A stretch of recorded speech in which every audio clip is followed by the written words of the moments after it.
शेतकरी मित्र नमस्ते.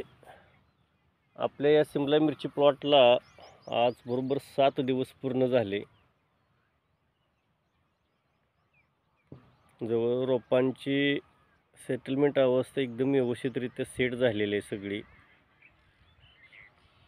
की जी भयंकर असणारं टेम्परेचरचा त्रास, या त्रासातून आपण जी पॉलिमर जेलीची पावडर आणि आपली भूसुरक्षा याचा वापर केला होता. त्यामुळे त्याचबरोबर जे आपण बेडमध्ये मल्चिंग पेपर बसवताना त्या रोपांच्या जवळ जे कपाचं सानिध्य गाठलं होतं, त्यासाठी एकही रोप आपलं सर्वसाधारणपणे मोडतोड झाली नाही. आता चुकून ज्यावेळेस वारा आला आणि अचानक वाऱ्यामुळे मल्चिंग पेपर उडून मल्चिंग पेपरच्या खाली काही जी उष्णतेमध्ये रोपं गेली, तेवढीच रोपं आपणास एक 30-35 रोपं पुन्हा सांधावी लागली. नसेल तर अजिबात रोपं आपणाला सांधावं लागलं नाही. सर्वसाधारणपणे रोपाची अवस्था अशी सेट झालेली, एकदम सुस्थितीमध्ये झालेली आहेत सगळी.